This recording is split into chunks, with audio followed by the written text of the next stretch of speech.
اور خود اکیلے اپنے آپ کو دشمنوں کے سپرد نہ کرے۔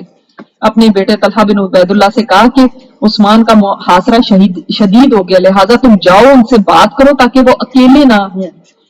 اس سے پتہ چلتا ہے نا کہ مسلمان عورتیں بھی سمجھ رہی تھیں اور وہ بھی اس میں ساتھ نہیں تھی۔ تو عثمان رضی اللہ تعالیٰ عنہ نے جب عبداللہ بن عباس کو ذمہ داری دی کہ آپ جائیں حج کرانے کے لیے، تو ساتھ ان کو ایک خط دیا جس میں خطبہ لکھا، حج کا خطبہ لکھا کہ آپ جاؤ اور آپ جا کے حج کراؤ اور یہ خطبہ اپنے لوگوں کو پڑھ کے سنانا ہے۔ تو ابن عباس جو تھے وہ ریلکٹنٹ تھے، وہ کہتے تھے کہ مجھے اپنے ساتھ رہنے دیں تاکہ میں ان کا مقابلہ کروں۔ مجھے حد سے زیادہ یہ چیز عزیز ہے کہ میں ان خوارج کے مقابلے میں ہوں۔ تو انہوں نے فرمایا کہ نہیں، آپ جائیں، آپ کو میں حکم دیتا ہوں کہ آپ جا کے اور ان کے ساتھ حج کو کرائیں، کیونکہ ہوتا یہ تھا کہ خلیفہ کی ذمہ داری ہوتی تھی کہ وہ حج کراتا تھا۔ جو انہوں نے خط لکھا تھا اس میں قرآن پاک کی آیات کے علاوہ جو انہوں نے بات لکھی تھی وہ یہ تھی کہ کئی قومیں ایسی ہیں جو کہتی ہیں وہ مسلمان ہیں اور وہ لوگوں کے سامنے یہ ظاہر بھی کرتے ہیں کہ وہ کتاب اللہ اور حق کی طرف دعوت دیتے ہیں، دنیا سے انہیں کوئی سروکار نہیں ہے، وہ یہ کہتے ہیں، نہ وہ اس میں الجھنا چاہتے ہیں، لیکن جب ان پر حق پیش کیا جاتا ہے تو تب ان کا اصلی روپ سامنے آتا ہے۔ کچھ تو حق قبول کرنے لگے لیکن وقت آنے پر انکار کر دیا، کچھ ایسے ہیں جنہوں نے حق کو چھوڑ دیا اور وہ میری موت کا انتظار کر رہے ہیں جبکہ میری عمر طویل ہو گئی ہے اور ان کے اندر اقتدار کو حاصل کرنے کی خواہش اتنی زیادہ ہے کہ وہ اللہ کی تقدیر کو جلدی لانا چاہتے ہیں کہ مجھے موت دے دیں، اور میں نے ان کے سارے مطالبات تسلیم کر لیے جو بھی انہوں نے کہا تھا، اور میں تمہیں اس بات کی اطلاع دیتا ہوں کہ انہوں نے تقدیر کے کاموں میں جلدی کی ہے، مجھے نماز پڑھانے سے روک دیا ہے، وہ میرے اور مسجد کے درمیان حائل ہو گئے، مدینہ سے جو کچھ لوٹ سکتے تھے لوٹ لیا۔ اب جب کہ میں تمہیں یہ خط لکھ رہا ہوں وہ مجھے 3 باتوں میں سے ایک کا اختیار دے رہے ہیں، وہ کہتے ہیں آپ نے جس بھی صحیح یا غلط طریقے سے سزائیں دی ہیں ہم اس کا بدلہ لیں گے اور اس معاملے میں کوئی رعایت نہیں کریں گے۔ وہ کہتے تھے نا ہمارے ساتھیوں کو جو آپ نے کیا ہے نا ہم اس کا بدلہ لیں گے، اس کے لیے قصاص کے لیے اپنے آپ کو پیش کرو۔ اور وہ کہتے ہیں میں خلافت سے علیحدہ ہو جاؤں اور وہ میرے علاوہ کسی دوسرے کو خلیفہ بنائیں گے، اور وہ کہتے ہیں کہ ان کو فوجیوں اور شہریوں کی طرف بھیجا جائے جو ان کے فرما بردار ہیں اور وہ میری اس وفاداری اور اطاعت سے آزادی کا اعلان کر دیں جو اللہ نے ان پر فرض کر دی، یعنی وہ چاہتے ہیں کہ میں ان کو بھیجوں کہ جاؤ سارے خلیفہ کے خلاف بغاوت کر دو۔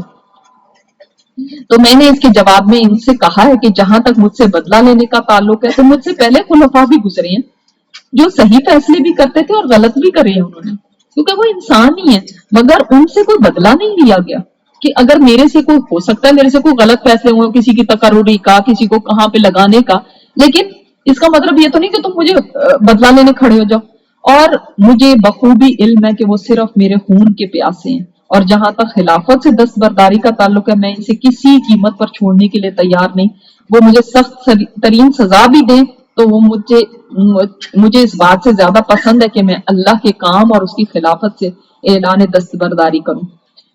اور جہاں تک میری اطاعت کا ہے تو میں نے ان لوگوں کو اطاعت پر مجبور نہیں کیا، وہ اپنی رضامندی سے میری اطاعت کر رہے ہیں جو لوگ کر رہے ہیں۔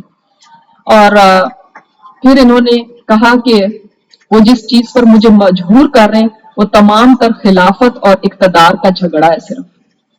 اب میں صرف اپنی ذات اور اپنے ساتھیوں کا اختیار رکھا ہوں، میں اللہ کے حکم اور اس کی نعمت کی تبدیلی کا انتظار کر رہا ہوں، میں نہیں چاہتا کہ کوئی غلط روایت میں قائم کروں اور ملت اسلامیہ میں اختلاف اور خون ریزی ہو، اس لیے میں تمہیں اللہ اور اسلام کا واسطہ دے کے کہتا ہوں کہ صرف حق بات کو قبول کرنا، میرے ساتھ بھی حق کے مطابق سلوک کرو، اہل حق کے خلاف بغاوت کو چھوڑ دو اور ہمارے معاملے میں عدل و انصاف کرو۔ تو یہ ساری باتیں انہوں نے کی تھی، اور اینڈ میں انہوں نے یہ خط میں لکھا کہ میں اللہ سے اپنی اور تمہاری مغفرت کا طلبگار ہوں، دعا گو ہوں کہ اللہ تعالیٰ اس امت کے دلوں میں بھلائی اور اتحاد قائم کر دے اور دلوں میں سے برائی اور نفرت دور کر دے۔ تو سیدنا عباس نے یہ خط لے جا کے 7 ذی الحج کو پڑھ کے سنایا وہاں پہ حجاج کرام کو، اور اب صورتحال کافی خراب ہو رہی تھی اور یہ بھی ان کو پتا چل رہا تھا جو باغی تھے کہ اب جو لوگ وہاں پہ حج کرنے کے لیے آئے ہوئے دور دراز سے، یہ بہت بڑا امکان تھا کہ وہ آئیں خلیفہ کی مدد کے لیے اب حج ختم کر کے. تو ان کو یہ تھا کہ ہم نے جو کام کرنا ہے نا ان کے آنے سے پہلے ہم کر لیں، کیونکہ اگر وہ آ گئے، کتنے لوگ حج پہ گئے وہ سارے آ گئے، تو پھر تو ہمارے لیے یہاں پہ اپنا وہ کرنا مشکل ہو جائے گا. تو ان کو یہ بھی پتا چل گیا تھا کہ مختلف شہروں سے فوجیں آ رہی ہیں، جو ڈفرینٹ ایریا سے نا وہاں کے گورنر فوجیں بھیج رہے ہیں، وہ اس طرف کا رخ کر رہی ہیں، اور یہ حجاج بھی حج سے فارغ ہو کے ادھر آ رہے ہیں. تو اب ان کے پاس ایک ہی راستہ تھا جو پھر انہوں نے اختیار کیا، اور یہ محاصرے کا آخری دن تھا، جمعے کی رات. کو پتا نا رات پہلے ہوتی ہے اور پھر دن آتا ہے. اسلام میں یہ ہے جو جس کو ہم تھرسڈے نائٹ کہتے ہیں، اس کو اسلام میں ہم ایکچولی فرائیڈے نائٹ ہوتی ہے. اس رات کو جب عثمان رضی اللہ تعالیٰ عنہ سوئے تو رات کو خواب میں آپ صلی اللہ علیہ وسلم کو دیکھا، اور آپ صلی اللہ علیہ وسلم فرما رہے تھے، اے عثمان کیا انہوں نے تم سے پانی روک دیا؟ تو عثمان رضی اللہ تعالیٰ عنہ خواب میں کہتے ہیں، نعم یا رسول اللہ، ہاں انہوں نے مجھ سے پانی روک دیا. پھر آپ صلی اللہ علیہ وسلم نے پوچھا، ہے عثمان کیا انہوں نے تم سے کھانا بھی روک دیا؟ تو فرمایا جی یا رسول اللہ، انہوں نے مجھ سے کھانا بھی روک دیا. پھر آپ صلی اللہ علیہ وسلم نے فرمایا، اے عثمان کیا انہوں نے تمہیں میری مسجد میں جانے سے بھی روک دیا؟ تو فرمایا یا رسول اللہ، ہاں انہوں نے آپ کی مسجد میں جانے سے بھی مجھے روک دیا. تو پھر آپ صلی اللہ علیہ وسلم نے فرمایا، اے عثمان آج آپ روزہ میرے ابو بکر اور عمر کے ساتھ افطار کرنا. تو وہ اٹھے اور انہوں نے روزہ رکھ لیا، ان کو پتا تھا کہ آج میری شہادت ہے. تو فرمایا آج ہمارے ساتھ روزہ افطار کرنا. اور جو باغی تھے انہوں نے پھر گھر پہ دھاوا بول دیا. کہتے ہیں جگہ پہ آیا کہ اس دن انہوں نے کچھ ایسا کہہ کے، اب یہ نہیں پتا چلتا کہ کیا کہا، مگر کچھ ایسا کہہ کے جو ان کے پاس تھے نا صحابہ کرام، ان کو گھروں کو بھیجا. جو بھی کہا، کچھ کہا ہوگا، کچھ واسطے دیے یا اپنی اطاعت کے، یا جمعے کا دن ہے آپ لوگ جمعہ پڑھیں، آج کچھ نہیں ہوگا، کچھ کہا، لیکن ان کو پتا تھا کہ آج کچھ ہو جانا ہے. تو یہ بھی آتا ہے بعض کتابوں میں کہ فرمایا تھا جو شخص سمجھتا ہے کہ اس پر میری اطاعت ضروری ہے، میں اس کو حکم دیتا ہوں کہ وہ لڑائی سے باز رہے اور وہ چلا جائے گھر. اب ہو سکتا ہے تھوڑی دیر کے لیے ان کو بھیجا ہو، کیونکہ وہ جانتے تھے کہ آج یہاں پہ کچھ خون خرابہ ہوگا. وہ نہیں چاہتے تھے کہ یہ لوگ یہاں پہ ہوں اور کسی کا بھی خون بہے.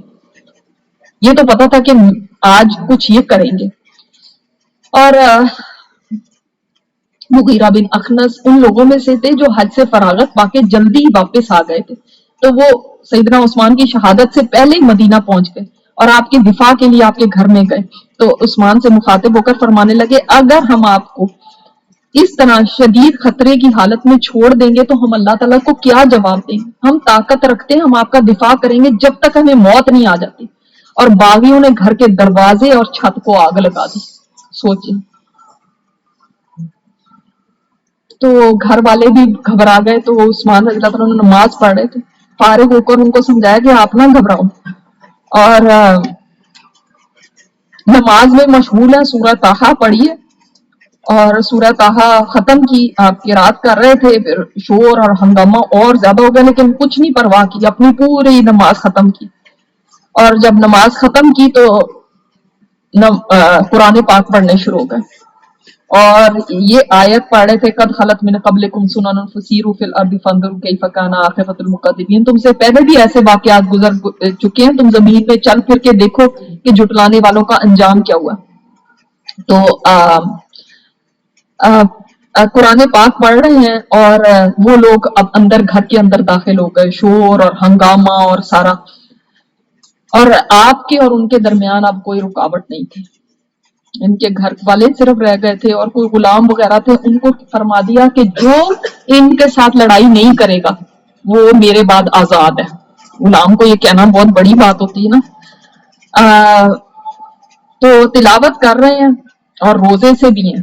تو کہتے ہیں کہ ایک باغی جو تھا جس کا نام نہیں پتا چلتا، وہ آپ کے پاس آیا اور آپ نے اس کو دیکھا، فرمایا میرے اور تیرے درمیان اللہ کی کتاب ہے، تو وہ آپ کو چھوڑ کے واپس چلا گیا۔ ابھی وہ نکلا تھا کہ یہ بھی آتا ہے روایات میں کہ محمد بن ابو بکر آئے،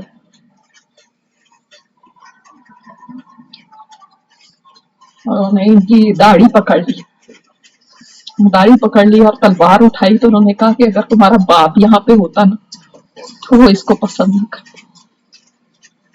تو چھوڑ کے وہ نکل گئے، انہوں نے چھوڑ دیا۔ پھر اس کے بعد کہا جاتا ہے کہ ایک بندہ تھا جبلہ، اس نے تلوار کا وار کیا، پہلے آپ کا گلا دبایا، اور اس کا بیان ہے کہ اللہ کی قسم میں نے ان کی گردن سے زیادہ ملائم چیز کبھی نہیں دیکھی، اور میں نے جب گلا دبایا تو مجھے یوں محسوس ہوتا جیسے ان کے جسم میں کوئی جن گردش کر رہا ہے۔ پھر اس نے ان پر تلوار کا وار کیا تو عثمان رضی اللہ تعالیٰ نے ہاتھ سے، جیسے انسان روکتا نا اس طرح ہاتھ سے روکا تو ان کا ہاتھ کٹ گیا۔ تو عثمان رضی اللہ تعالیٰ نے فرمایا اللہ کی قسم یہ ہاتھ وہ ہے جو سب سے پہلے جس نے قرآن لکھا تھا۔ کہ مکہ کے اندر نا کوئی لوگ زیادہ لکھنے والے نہیں تھے، پڑھے لکھے لوگ بہت کم تھے، تو یہ ان لوگوں میں سے تھے جو لکھنا جانتے تھے، اور فرمایا اس ہاتھ میں سب سے پہلے وحی لکھی تھی۔ تو ہاتھ جو کٹا ہے نا تو اس سے جو خون بہا ہے تو وہ قرآن پاک پہ پتہ ہے کس آیت پہ گرا؟ سورہ بقرہ کی فَسَيَكْفِيكَهُمُ اللَّهُ، ان کے مقابلے میں اللہ آپ کے لیے کافی۔ کتنی بڑی یہ نشانی، وہ سمیع العلیم، اللہ سننے والا جاننے والا، ان کے مقابلے میں اللہ آپ کے لیے کافی ہے۔ ایک روایت میں آتا ہے کہ جس بدبخت نے پہلا وار کیا تھا وہ رومان یمانی تھا، اور اس نے ڈنڈے کا وار کیا، تو جب خارجی آپ کو قتل کرنے کے لیے آگے بڑھے تو آپ نے اشعار کہے کہ جن کا ترجمہ یہ ہے کہ میں دیکھتا ہوں کہ موت کسی طاقتور کو نہیں چھوڑتی۔ اس نے قوم عاد کے لیے شہروں میں کوئی جائے پناہ نہیں چھوڑی، وہ قلعہ بند لوگوں کو بھی آ لیتی ہے، حالانکہ وہ قلعے میں ہوتی ہے۔ موت وہ چیز ہے جو بلند و بالا پہاڑوں کی چوٹیاں پھلانگ کر بھی آ دبوچتی ہے۔ تو جب ان کے اوپر اس طرح حملہ کیا تو ان کی بیوی نائلہ، یہ پہلے عیسائی ہوتی تھی، اس سے مسلمان ہوئی تھی، انہوں نے آپ کا دفاع کیا، آپ کے اوپر جھک پڑی، اور تلوار جب مطلب بار آیا تو آگے ہاتھ کیا تو وہ جو سودان تھا اس بدبخت نے تلوار چلائی تو ان کی انگلیاں کٹ گئی۔ اسی لیے جب یہ ان کی انگلیاں اور حضرت عثمان کی کوئی چیز تھی وہ لے کے وہاں پہ حضرت معاویہ کے پاس پہنچی نا تو وہ اس کے اندر یہ ان کی انگلیاں تھیں اور ان کی تھی چیز، تو وہاں سے انتقام کی آوازیں آنے لگی کہ اب ہم نے انتقام ہے۔ پھر آپ کو پتا ہے پھر اس کے بعد تو کبھی یہ تلواریں اندر گئی ہی نہیں نا۔ تو عثمان رضی اللہ تعالیٰ عنہ کے ایک غلام تھے نجیل، جب اس نے یہ صورتحال دیکھی تو وہ لرز گیا، غصے سے بے قابو ہو کے اس نے سودان پہ حملہ کیا جس نے حضرت عثمان کے اوپر تلوار اٹھائی تھی اور اس نے مارا تھا، تو انہوں نے ظالم کو فوراً اسی وقت قتل کر دیا۔ اور جب قطیرہ وہ بھی ایک شرپسند تھا، اس نے جب دیکھا کہ نجیب نے سودان کو قتل کیا تو اس نے نجیب پہ وار کر کے ان کو شہید کر دیا، وہ جو غلام تھے۔ اور پھر حضرت عثمان کا ایک غلام کا سبیر، وہ اس پہ قطیرہ پہ ٹوٹ پڑا اور اس کو موت کے گھاٹ اتار دیا۔ اب گھر میں دیکھیں یہ لاشیں پڑی ہوئی ہیں، سیدنا عثمان ہیں، ان کا غلام نجیب ہے، اور وہ دو مجرم جو ہیں وہ ان کی بھی لاشیں پڑی ہیں۔ اور اتنے میں جب وہ شہید ہو گئے تو ایک ان میں سے بولا، اتنے سارے تو لوگ تھے وہاں پہ، ایک نے کہا جس کا خون ہمارے لیے حلال ہے اس کا مال بھی ہمارے لیے حلال ہے، چلو لوٹے ان کے گھر کی چیزوں کو۔ اللہ اکبر، یہاں تک کہ گھر کی ہر چیز لوٹ لی، حتیٰ کہ عورتوں کے زیور بھی چھین لیے۔ اور ایک نے ان کی زوجہ سیدہ نائلہ ان پر جھپٹا اور ان کی چادر چھین لی اور ان سے بھی بد زبانی کی۔ گھر کو لوٹنے کے بعد انہوں نے صدا لگائی کہ اب بیت المال کا رخ کرو، وہاں پہنچو اس سے پہلے کہ وہاں سے بھی چیزیں یہ اٹھا لیں۔ تو بیت المال گئے، وہاں کے محافظوں نے جب یہ دیکھا کہ یہ لوگ اس طرح آ رہے ہیں، پورا موب جتھا آ رہا ہے، تو انہوں نے کہا کہ بھاگ چلو، یہ تو صرف دنیا سے دیوانے ہیں، بھاگو اپنی جان بچاؤ۔ تو بیت المال میں صرف 2 بوریاں تھی غلے کی جس کو انہوں نے لوٹ لیا، اور پھر بھی ان کا کلیجہ ٹھنڈا نہیں ہوا۔ انہوں نے کہ انہوں نے ان کو شہید کر دیا تو اس کے بعد ہی باز آ جاتے، اس کے بعد بھی آگے چلے گئے. اور ان کے بعد جو ایسے بدو قسم کے لوگ تھے یا جو سارے ان کے ساتھ، دیکھیں ایک ہوتے نا اصل شرط، اصل ان کے ساتھ بھی کئی لوگ مل جاتے ہیں. جب ان کو شہید کر دیا تو پھر ان کو پھر فکر ہوئی کہ ہائی یہ ہم نے کیا کر دیا، ہم نے امیر المومنین کو شہید کر دیا. تو پھر وہ پچھتانے لگے، پھر وہ انہوں نے کہا کہ ہم نے بڑا برا کر دیا اور ہمارا معاملہ تو یہ ہو گیا. خیر صحابہ کرام کے سامنے جب بتایا گیا کہ ان لوگوں نے اس طرح اب پچھتا رہے ہیں اور وہ کہہ رہے ہیں کہ ہم بڑے شرمندہ ہیں اس بات پہ، تو سیدنا زبیر بن عوام نے کہا کہ وہ غور و فکر کرتے رہے تھے لیکن وہ راہ راست پہ پھر بھی نہیں آئے، اور یہ لوگ ہمیشہ اسی طرح نادم ہی رہیں گے. سیدنا طلحہ بن عبید اللہ کو پتہ چلا تو انہوں نے فرمایا اللہ عثمان پہ رحم کرے، انا للہ و انا الیہ راجعون. ان سے کہا گیا کہ اب قتل کرنے والے، ان سے کہا گیا تھا کہ اب قتل کرنے والے لوگ پریشان ہیں، تو انہوں نے فرمایا تف ہے ان پہ، وہ تباہ ہوں، انہیں اللہ کا عذاب آ پکڑے گا. اور پھر حضرت سعد بن ابی وقاص کو بھی جب بتایا گیا کہ وہ لوگ اب پریشان ہو رہے ہیں اور اب وہ لوگ پچھتا رہے ہیں، تو انہوں نے بھی ان کو بددعائیں دی اور انہوں نے کہا اے اللہ انہیں ذلیل و خوار کر دے، اللہ ان کو پکڑ. اللہ تعالیٰ نے سعد کی دعا قبول فرمائی. سعد بن ابی وقاص نے جو تھے مستجاب الدعوات تھے، ان کی دعائیں قبول ہوتی تھیں.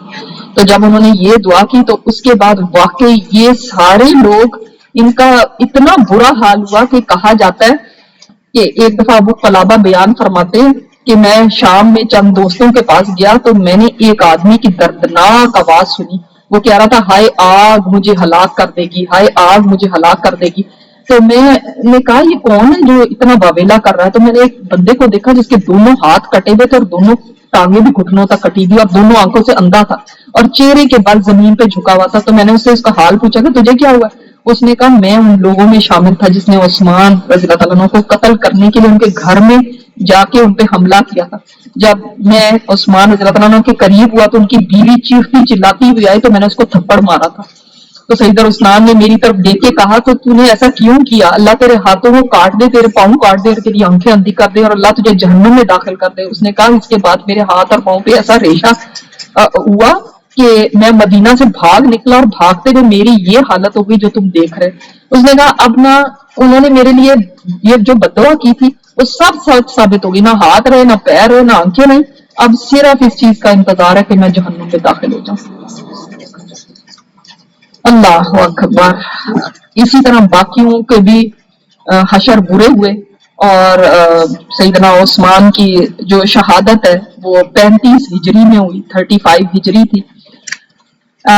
یہ ذوالحج کا مہینہ تھا، روایات میں آتا ہے 18 ذوالحجہ تھی، اور زیادہ راجح قول یہ ہے کہ جمعے کا ہی دن تھا جب شہید ہوئے. شہادت کے وقت ان کی عمر 82 ایئرس تھی.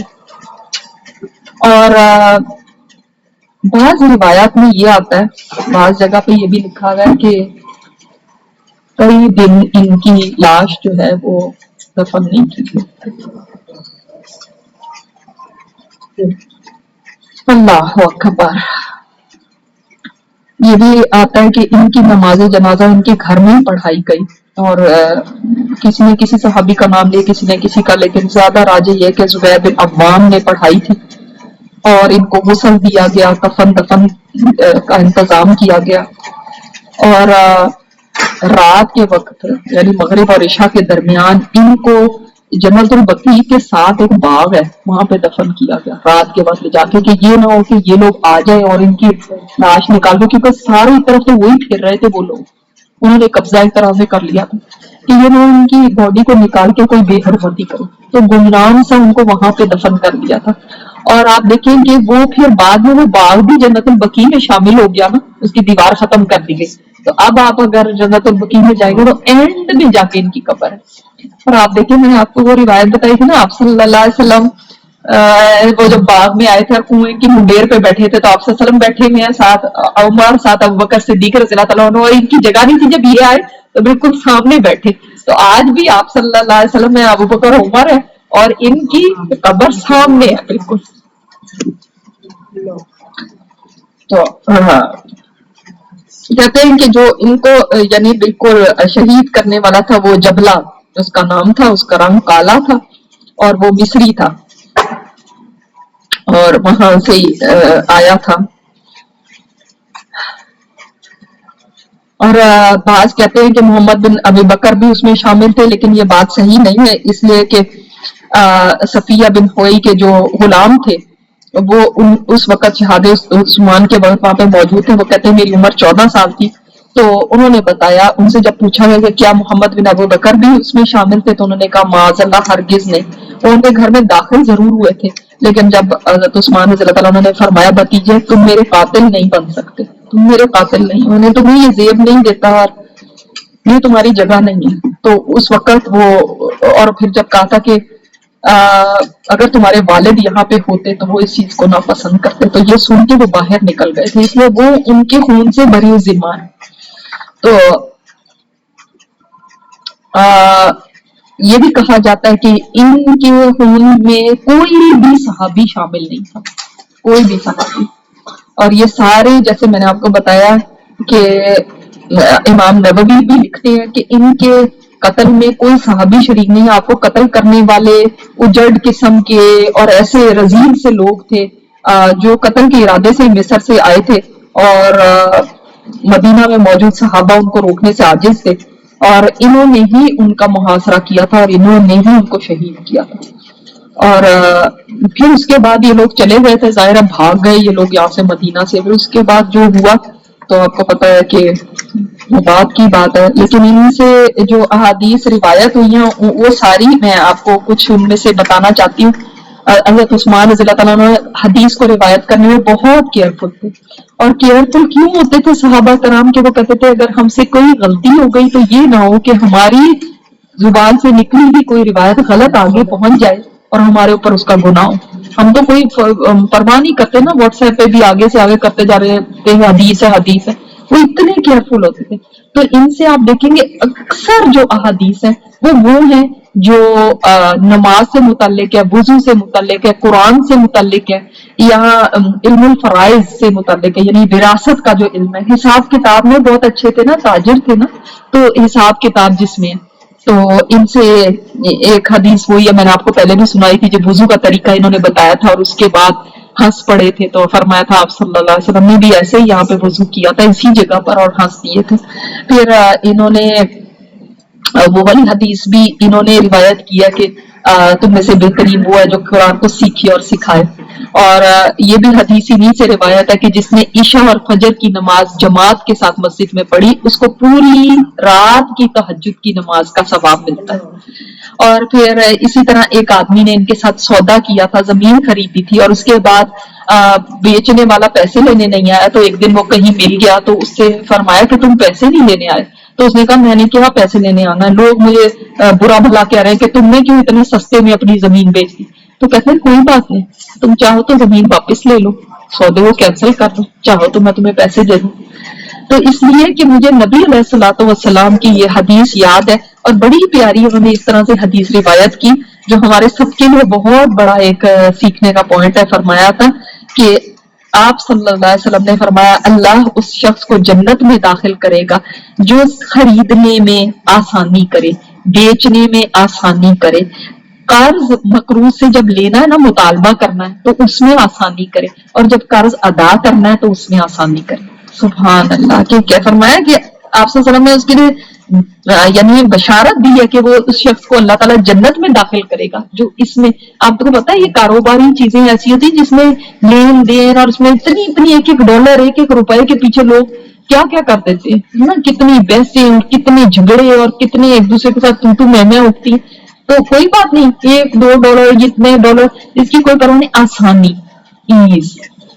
تو ہم کہتے ہیں نا تم پاگل بن گئی، تم نے اتنے کا لے لیا. نہیں، جو آسانی کرنے والا ہے اس کے لیے جنت کی بشارت آپ صلی اللہ علیہ وسلم نے دی. یہ امپورٹنٹ حدیث ہی میں نے کہا آپ کے سامنے رکھوں. اللہ تعالیٰ ان کے پر کروڑوں رحمتیں کرے، اور انہوں نے اپنی زندگی میں ہمارے لیے بہت بڑا سبق چھوڑ دیا کہ کس طرح سے آپ مسلمان کی عزت، اس کی جان، اس کی مال، اس کی عزت آپ کے لیے حرام ہے. اور کسی مسلمان کا خون ہماری وجہ سے نہ بہے، کسی کی عزت ہماری وجہ سے خراب نہ ہو۔ انہوں نے آخر وقت تک اپنی جان دے دی، لیکن انہوں نے یہ گوارا نہیں کیا کہ کسی مسلمان کا خون میری وجہ سے بہے۔ اور ہمارے لیے بہت بڑی اس کے اندر نصیحت کی بات ہے، کیونکہ اس چیز کو ہم کوئی بڑی چیز نہیں سمجھتے آج۔ تو عثمان رضی اللہ تعالیٰ عنہ نے اتنی بڑی قربانی دی ہے۔